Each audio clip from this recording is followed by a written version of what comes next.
if you've got something brewing, then you can put it there. If it's something specific about your project, then you can just email me, but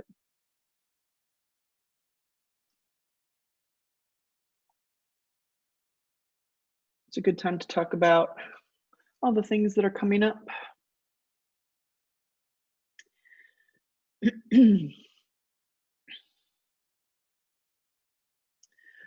Second 6 weeks, everybody. We made it through the first 6 weeks.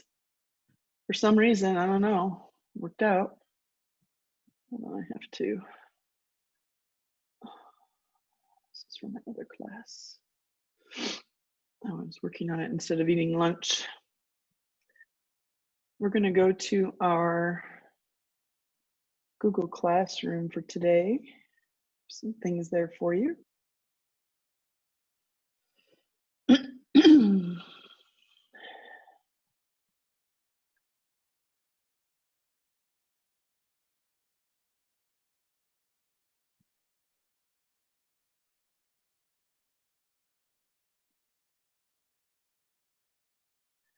So if you just signed in the last few minutes, I have this little Q&A thing going on.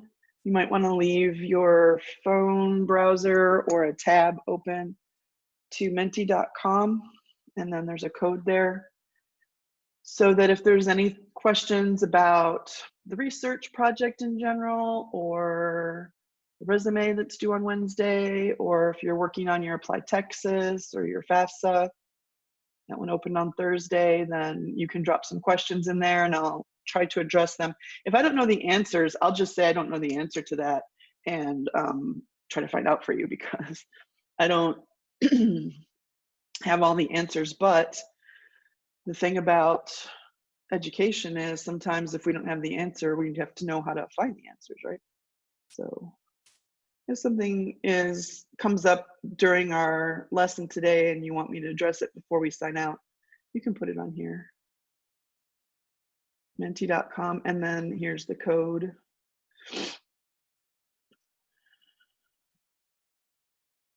Yeah, that's good. All right, so if you go to this week's classwork page, you will see that we have a number of things for week 6.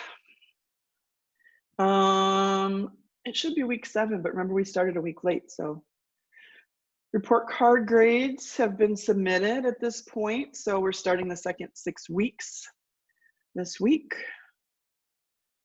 Also, this is an A week. I know that it would logically be a B week because last week was an A week, but next Monday is another staff development day, and so they're trying to make up for the discrepancy between the number of B days and the number of A days by having an extra A week this week.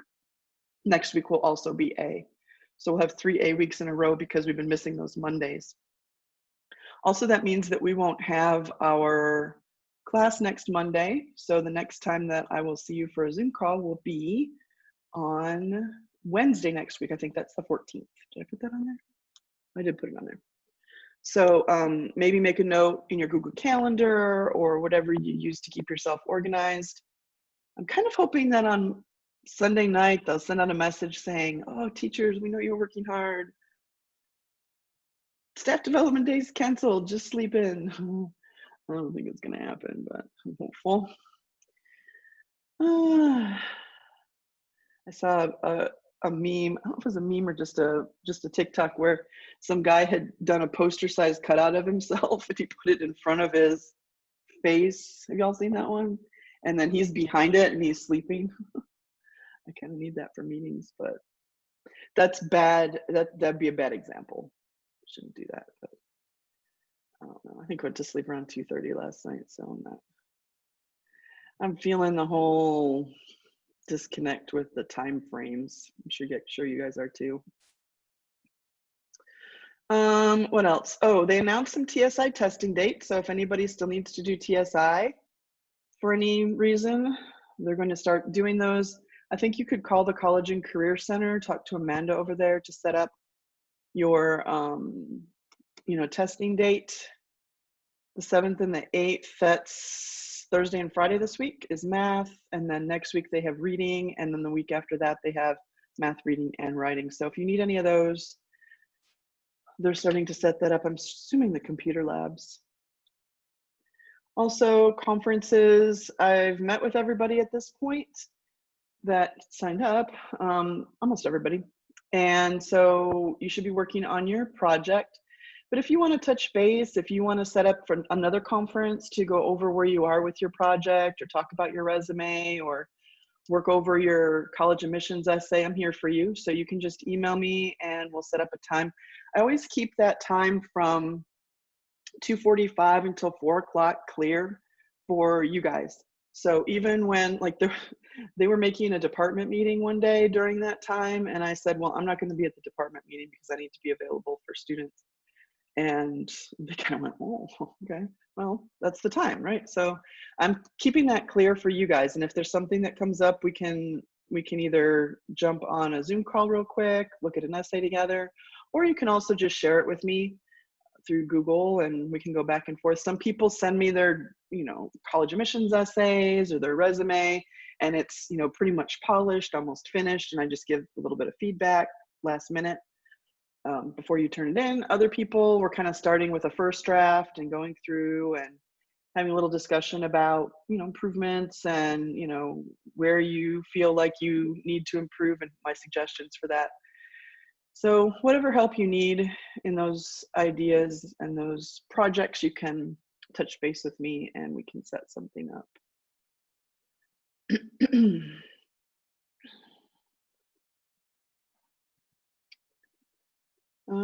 Let's see, let's go through the lesson for this week. I wanted to touch on the resume because that one is due on Wednesday. There's already an assignment on Google Classroom. You can see a few people have already turned it in, but there is this resume tutorial that I put up. I think that if you get a template, it's pretty much going to guide you through the stages, although a lot of those templates are focused on job-oriented resumes, and right now you're probably more focused on college admissions, scholarship type essays. So there might be some sections on there that you need to eliminate because they're set up for jobs. But I've been looking through resumes and people are doing really great with them. It's great to see everybody's accomplishments and what they've been working on and all of the elements that make you great, right? I love seeing all that. Remember that your resume should be 1 page. So it's because a resume isn't everything, it's a summary. So if I wanted you to read Great Gatsby, then you would have to read all 270 pages. If I wanted you to read a summary, you could read a paragraph. So your resume is like a paragraph overview. And so some people try to put every single thing on there, and you need to be selective sometimes.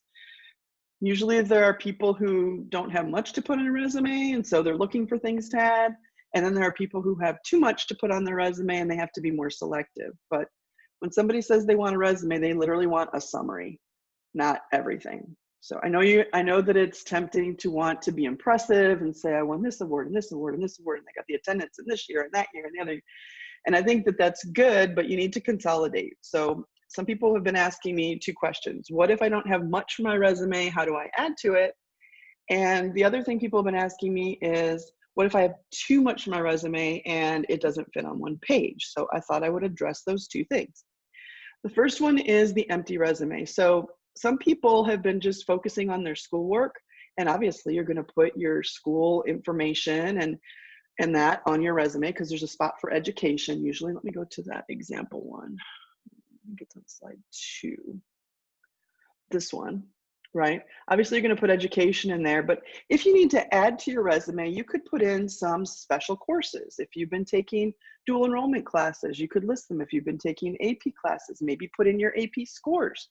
If you have some, and they're passing. So you can do that. You can put your GPA. You can start putting things in that speak to your educational experience if you need to add things to your resume.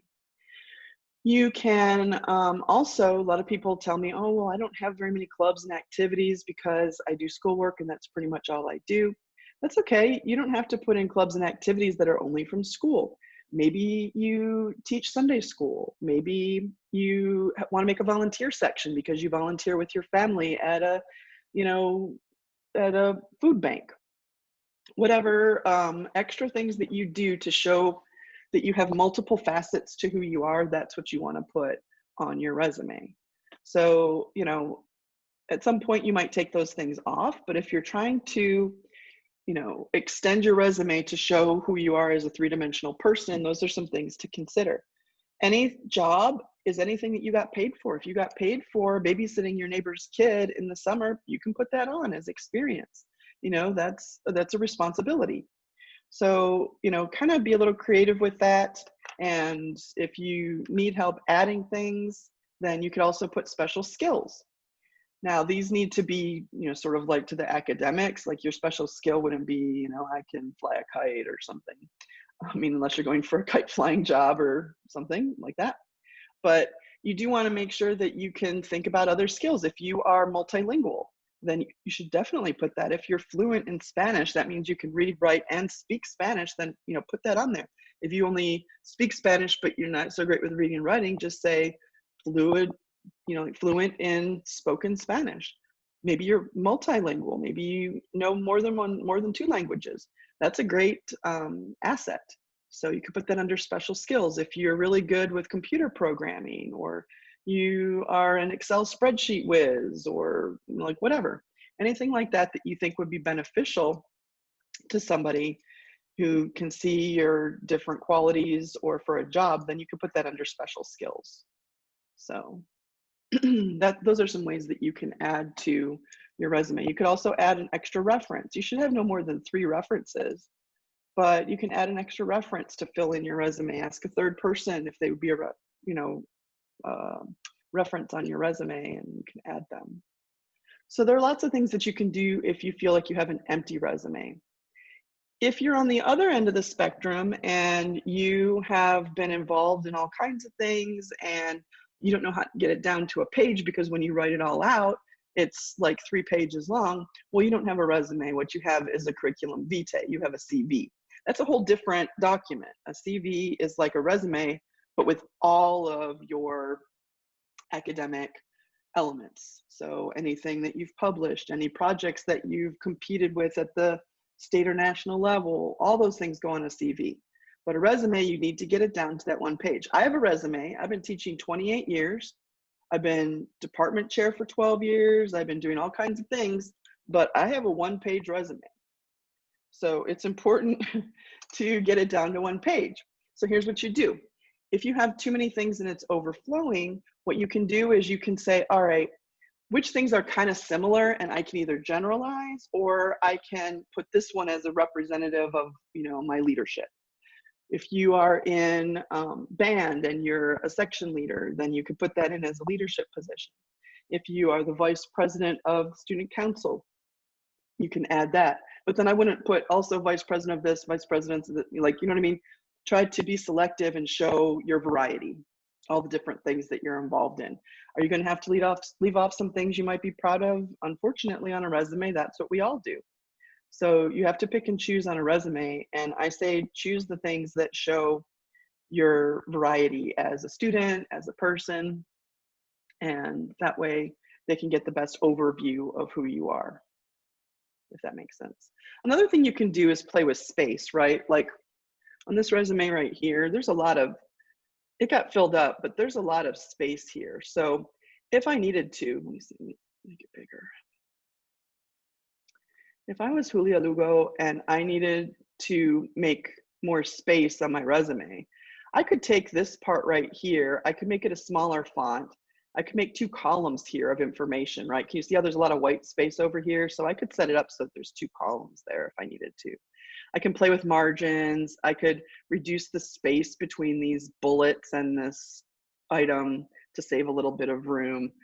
So I could shorten this so that I would have room to add another one. I could take the space out between these. There's lots of things I can do to play with the space on a resume.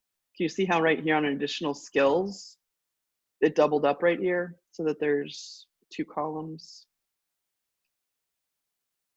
So that's another thing you can do is play around with space if you have, too much to put in there. Trying to overload it, like if there's too much stuff, then people are gonna just be like, oh, that's a mess. So you need to keep it trim, but make some decisions if you need to. I'm gonna go over to the Menti list and see if there's anything that anybody put about resumes. So if you're just joining us, then you can go and leave a window open in menti.com, and then that way, here's the code for that. You can post your questions and I can get to them before we finish up today. If I already have a resume, what should I, well, yeah, if you already have, there are a few people who already have resumes, just update it. Obviously now you could put in your expected graduation date, you can put in, special courses. You can change your objective, because the objective is the statement at the top of the resume where you say, what your goals are. So maybe that might be more refined now. Maybe since last year finished, you have some additional, maybe you want to change your dates, that kind of thing, dates that you were involved in different things. Do you need to include the phone numbers for your references? I think you go with whatever is comfortable for your references. So usually what happens is if it's a teacher, a person that you know in a professional capacity, a counselor, assistant principal, somebody like that, usually you would use the school information for contact. However, we're in this virtual situation, so ask the person that's doing the reference for you if they want you to use their school email. It shouldn't be a personal email. So if you have a personal reference, that person's speaking to your personal qualities. They're usually a friend of the family, your priest, your minister, somebody like that, neighbor that's known you for a long time. And that should be personal information. So that's going to be their cell phone, their home phone, their personal email. If the person that's your reference is, in a professional capacity with you, your teacher, your counselor, somebody like that, then you would use the organization's contact information. But because we're in this virtual situation, I think it's better just to ask whoever it is in the professional reference realm, whether they would prefer to have, contact with email or phone or both, and then they can provide whatever they're comfortable with. So I would ask. That's a good question. Yeah, I'm going to talk about the projects in a minute. How long should the objective and resume be? 1 sentence. At this point, what does that one look like? What's this one here? So right now, like you can see, Julia Lugo is working on getting funding to pursue her bachelor's degree in journalism. So that is basically what you would do if you were using this resume for a scholarship, or to if you were going to try to gain admittance to a university. Sometimes schools will ask you to submit a resume. I would change this get funding part. I would just say to pursue a bachelor's degree in journalism. If I was then taking this resume to a part-time job, then I would change the objective and print out a new one and say, to gain employment in the fast food industry or whatever. So the objective is something that should be changing every time you use your resume, so that it suits the purpose for which you're using the resume. Question? I was gonna say, so yeah, because like I know in the other examples, like, oh, to obtain a scholarship for my like degree. I just kind of used that sentence, but I just changed, instead of biology, I just switched it to zoology, because yeah, this is just an example. However you phrase it is up to you, but I mean, basically everybody knows when you're applying for a scholarship, you're trying to get money for your education. So, but I think if you can be specific about what you plan to pursue, that's always nice on a resume. Yeah. Because especially if you're asking teachers for letters of recommendation, they might not know that. I mean, do all of your teachers know what you plan to study in college? Probably not. So like, it's a way that you can add it in, right? Like, so in the conclusion, I could say, I understand that Julia is looking to pursue a career in journalism. I think this is especially suited to her for these reasons. You know, she's very inquisitive, and I can speak to that goal as a writer of the letter of recommendation. Y'all should be asking people right now to do letters for you. And you can ask the people who do the letters for you to be the references here. So if you already have some people who've done letters of recommendation for you, or they've done online recommendations for you for applications that you've prepared, you can just drop them an email and say, do you mind if I use you as a reference on my resume? Because they've already agreed to recommend you, so they'll probably say yes, and you can put them here. Miss, I have a question. What if the teacher that that we wanted to make a recommendation letter for us isn't at our school anymore? You can try to figure out how to contact them otherwise. I mean, Okay. that's about it, yeah. Maybe call the office and see if there's a contact information. Because if you were in contact with that teacher through school email, they wouldn't have access to the school email anymore if they weren't teaching on campus. So, or like, you know, with the district. If they just went to a different school, their email should still work. But if they, you know, just aren't with WISD anymore, then you might want to contact the office and see if they have a forwarding email or something like that. Hold on, there's something in the chat. Okay, that's private comment. All right, let me go back to this over here. So see if anything else. Can we add another section for volunteer work? Yeah, I think that volunteer work is different than an activity, which is different from an organization. So I got a couple of emails about this too. So how do I know if the stuff that I do is an organization, an activity, or a volunteer? Well, you know, like something like NHS. Well, you do volunteer work with NHS. So you would think volunteer work should be something that you do, and the whole thrust of it is volunteer work. So I would put only the things that you volunteer with, and that's pretty much it. Like if you do a clothing drive at your church and you help out with that, or, you know, like you and your family go and help out at the Elks Lodge or some, you know, like that sort of thing, and the thrust of it is basically volunteerism, then I would just make a section for volunteer work, and I would list those things with the most recent first and then going backwards. If you did the, if you do that, then you could put whatever volunteer work you did with organizations in there, and I would just put, you know, like through NHS or something. But then you should also put NHS in organizations.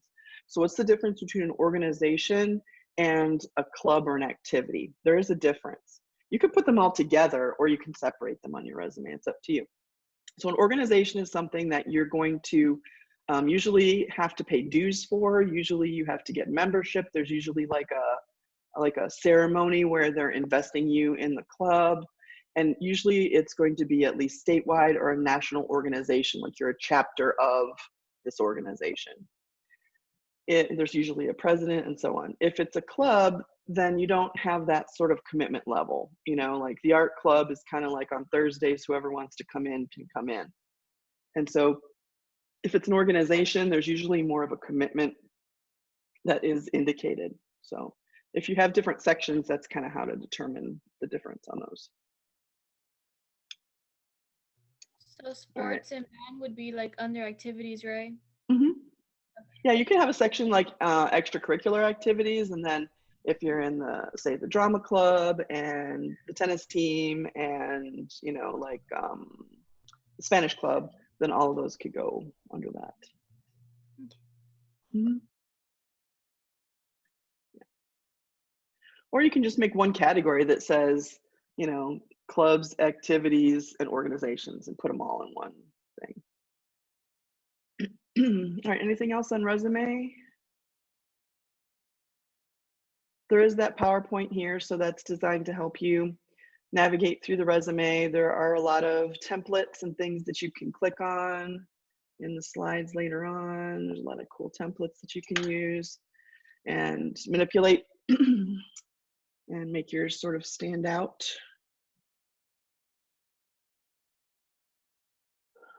All right, anything else over here for resume? So let's go back over here.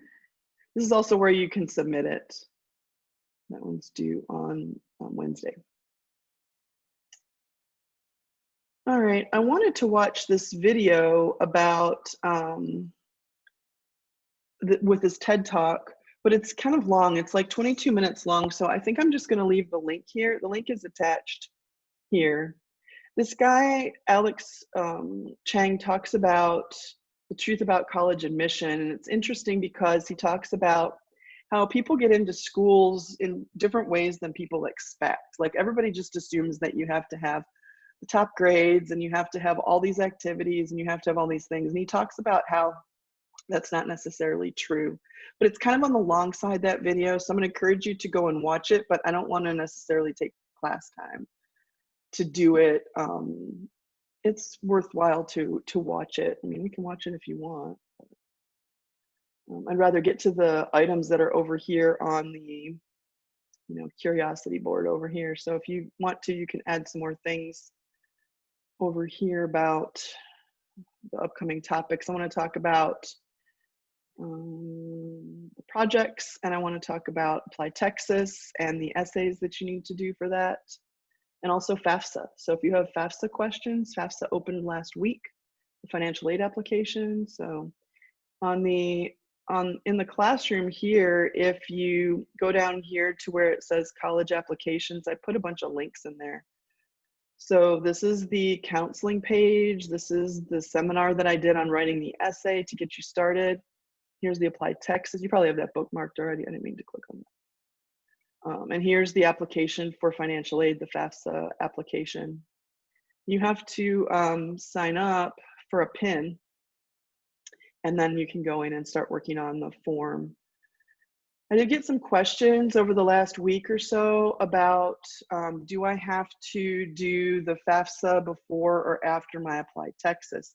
There is a preferred order for that, and there's a reason for it too. So what the counselors tell me is that it's better if you do your Apply Texas first. That's why they came in a couple of weeks ago, to get everybody started on that, because once you finish your Apply Texas, then you'll have some application accounts at all of the schools that you're interested in going to, and they'll open up an account like a school account.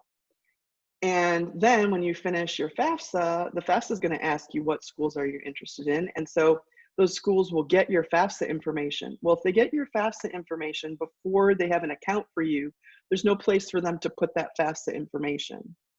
So if you already have an account, then the FAFSA information, when you complete it, goes right into that account.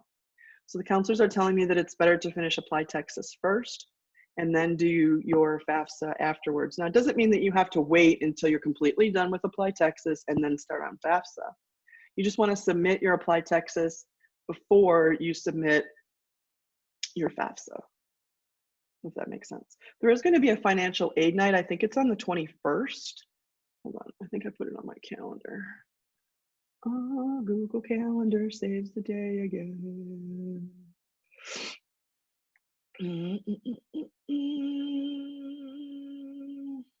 I put it on here. Yeah, financial aid night is the 20th. So I'm guessing that they're going to do some kind of virtual thing where they're going to help you if you are working on or need to get started with your financial aid.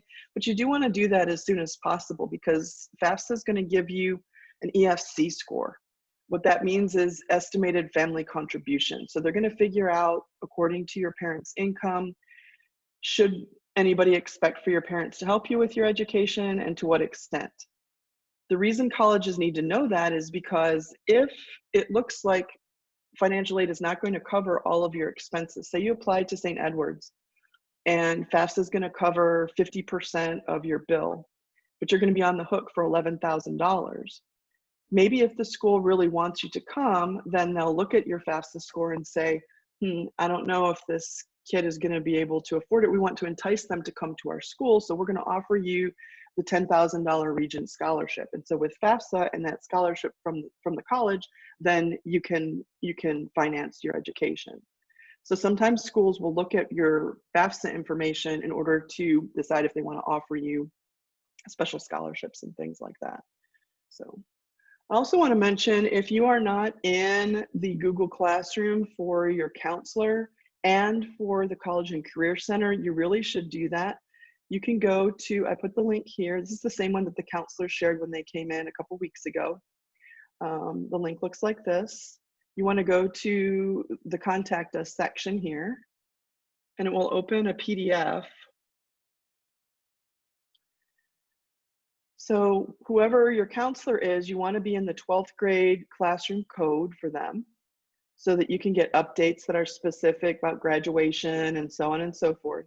But at the bottom of this page, there's also a College and Career Center Google Classroom that you want to join, because that's how they're doing the college rep visits. So say you're really interested in Texas A&M, you want to get an application waiver. Obviously, they're not coming to campus to meet with students, so they're doing Zoom calls. They're trying to do them in the afternoons and on asynchronous days, Fridays. So that's how you'll find out if, you know, the UTRGV rep is coming, and you can join a Zoom meeting and be invited to that to meet with that rep. So if you're not, that's how they're doing it. If you're not in those classrooms, you might not know that that's even happening. I try to retweet it when I see it on my Twitter. I do retweet a lot of things that might be helpful to you if you wanted to follow Mrs. Ramos AP, but I'm not going to follow you back because it's sort of creepy on my school account. When you graduate, I'll follow you back on my personal Twitter account, but anyway, so make sure that you join the right classroom codes here so that you can get all the information that you need and you're not left in the dark about, you know, the reps. I know a lot of people especially want to get those application waiver, fee waivers, right? All right. Let me go back to this guy. All right, let's talk about college applications and see if there's anything here. Can you talk about the new free tuition at certain schools? Yeah. So there is, oh, that's back on the same thing. Darn it, I closed it. So if you go to the WHS counseling page, they have a lot of info. They went through this when they came to class, but there are a lot of schools that are starting to go through the tuition guarantee program, and that's right here. So there are a lot of schools that are saying if your family income is below a certain amount, then you can go to this school for free. They're going to cover your tuition. Now, that doesn't mean they're going to cover everything. Obviously, you need transportation. You might need books. Maybe they're just covering tuition and not room and board. So you really have to look at the different schools and what they're offering. But it's called tuition guarantee programs. And you can click right here and see which schools have them and what it covers. Counselors already did all that, you know, legwork for you. So here is a table that shows how you would qualify for those tuition guarantee programs. They call them different things. Obviously, they name them after their school or whatever mascot they have or what have you. But if you're interested in going to Rice, then it will tell you right here it covers tuition, fees, and room and board for all undergraduate students that are Texas residents with a family income up to $65,000. So if your parents make less than $65,000, and you can get into Rice, like you have to apply and be accepted to Rice, then they will cover your tuition, fees, and room and board.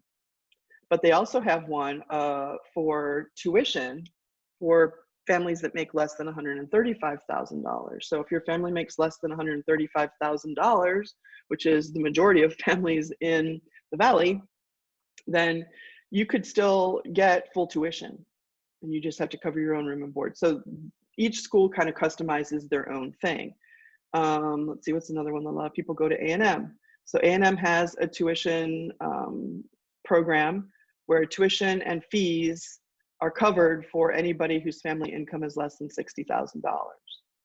So obviously you have to prove that through your FAFSA form, and then you get tuition and fees. So it's not covering room and board, it's not covering, you know, so look and see what's included and what's not included in each one. But then it will tell you over here how you get admitted to the school, and then when the deadlines are. Most of them are in January. So if you plan to participate in that tuition program, you can see they're almost all January 15th. Texas State, there are a few pages. Texas Tech, almost all of the major schools in Texas, public schools in Texas, have it. UTRGV is family incomes up to $95,000, and you have to be a full-time student. So like it's sort of customized. Each school kind of makes their own decision about what is the cutoff for the income and what it will cover, but that's where you go to find out. It's right here on the counseling webpage. And then I clicked right here where it says tuition guarantee programs. So hopefully that answers that question. If it didn't, you can just add another question. I'm just going through the ones that y'all posted on this menti.com board. Resume question I already answered. Talked about that one already. I'll talk about research projects in a minute. That's a resume question. Resume project. Okay. Are there any more questions about FAFSA or Apply Texas? Go ahead and add them, or, you know, unmute yourself and ask me or whatever. That way if I Well, know. I already kind of messed up because I already did my FAFSA, but yeah, like I haven't finished my Apply Texas. I just need my essay. But yeah, I got my ECF and or whatever it is. I got all that. Yeah. Yeah. Well, I mean, it's not a tragedy and impossible if you do them in the other order. It's just easier if you do it that way. That's all. Oh, okay. It's kind of like you can wash your car randomly, or it's easier if you do it from the top down. Right? Y'all ever wash a car? No. Windows, same thing. If you start at the bottom and then you go to up, then everything's going to drip down. You have to do it again, right? It's not impossible. You can still clean the window. Yeah. Let me see if anything else is adding down here. I don't see any other additions. If you want to ask me something, then feel free. We can also come back to it. All right, I don't see any Apply Texas questions. I don't see any more FAFSA questions. That's okay. So let's talk about the project. The project is, let me go back to the classroom here. Project is coming up. The target due date is somewhere between October 10th and October 24. I did not extend it. I always had the 10th in mind as finishing up, but some people are making their project a little more involved than they had originally intended. So it's fine if you take a little bit longer. I added, you know, like another, what is that, 2 weeks on there. So after the 24th, I'm going to introduce the second research topic for the semester. So, I mean, if you need a little more time, I'm trying to be super flexible because I know that I've heard from students in conferences that some of the classes are really tight with deadlines and, oh, here's an assignment, it's due today. Like, that's crazy to me, but so I want to be flexible about it. If you go past the 24th, that's okay. I think the second 6 weeks ends November 6th. I want to get the grade in there in the second 6 weeks. So you could have a little bit longer, but it's going to overlap with the new project. So you're going to end up having 2 projects to work on. I don't want that to happen. So I'm trying to keep that little window as a good place for everybody to finish up with their project. But some people have more ambitious projects than others. Some people have already turned theirs in. So it just depends on what your own schedule looks like and the ambitiousness of your project, because everybody, you know, there's people who want to do surveys and it takes a while to do all that. Interviews and videos and all those things take time for editing. So yeah, that's a little bit of a range. Let me talk about some of the things I saw over here about the project. How long do videos have to be? I think the video needs to be as long as your topic requires. Like I just said, some people have more ambitious topics than others that they've chosen. I'm not going to put a requirement on it. What I would do is I would say, think about your target audience. And we're supposed to be talking about element of education that is a problem in education, and possible solutions or improvements for that issue. So whoever your project is designed for, if it's designed for the principal or secretary of education or students, then your video should be appropriate length for that audience to convey your message.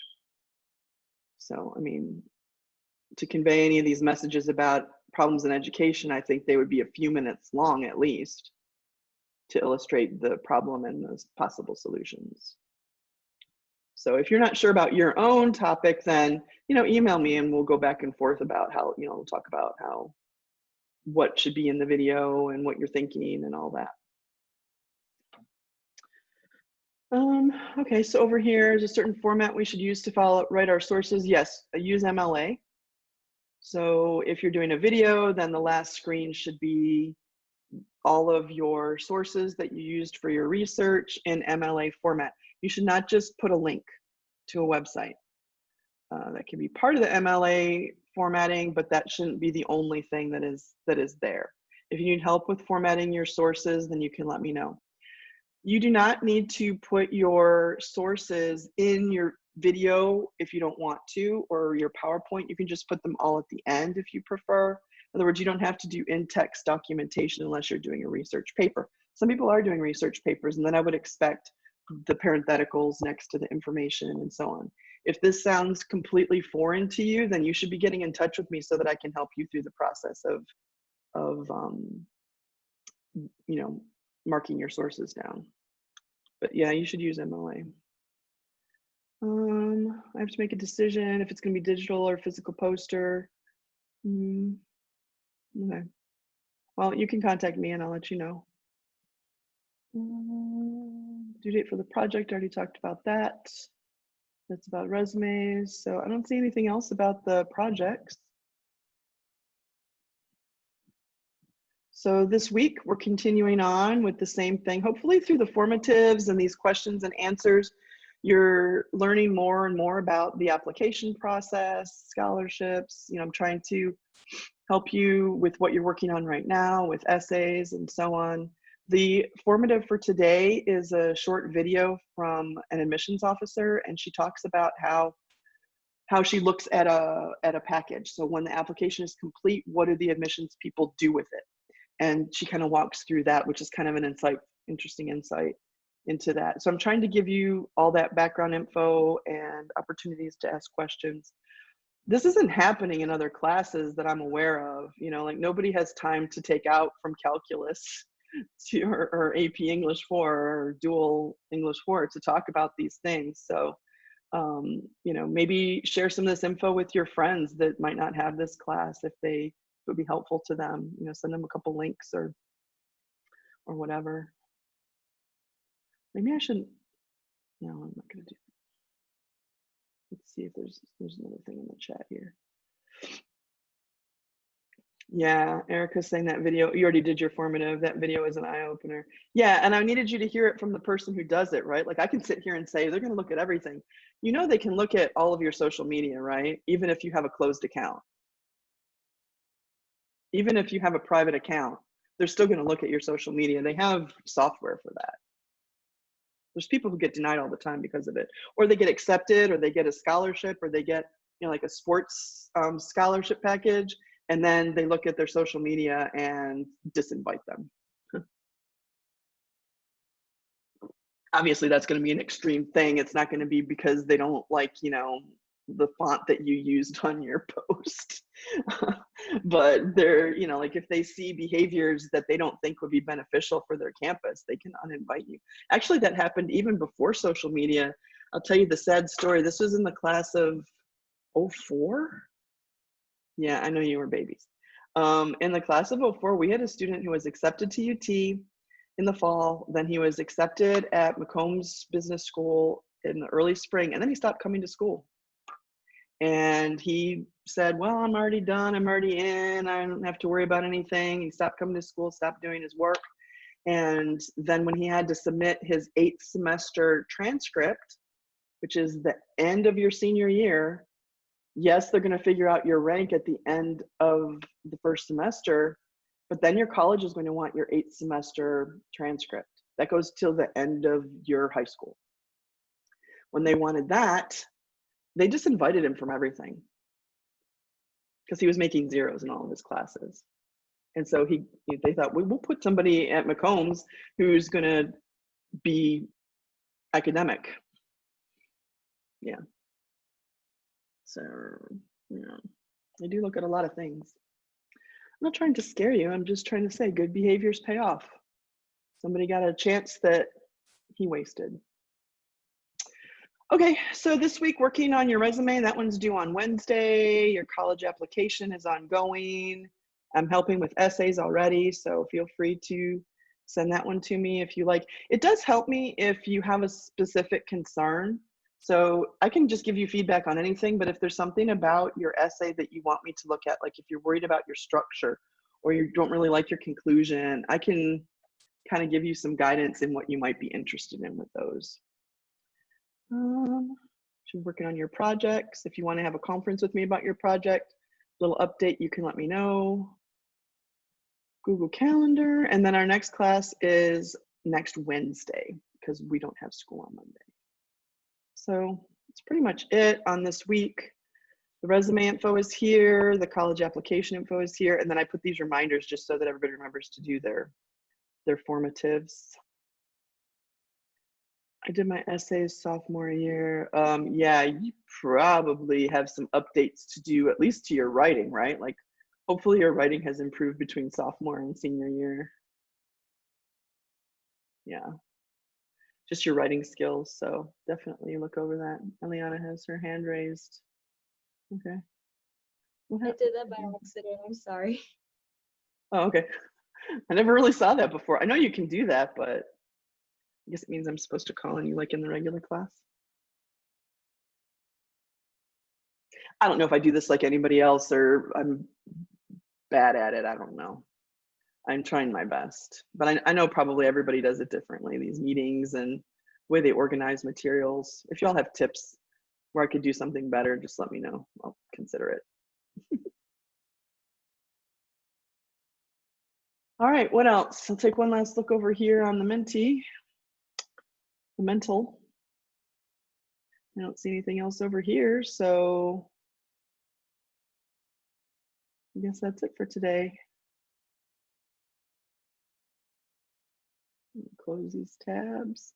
If you have a question you want to stick around, then feel free. Otherwise, I will see your resume on Wednesday. Don't forget to do your formatives, and I'll see you in Zoom class next Wednesday, the 14th. All right. Y'all go out there and have a good week. Bye, Miss. You too. Bye.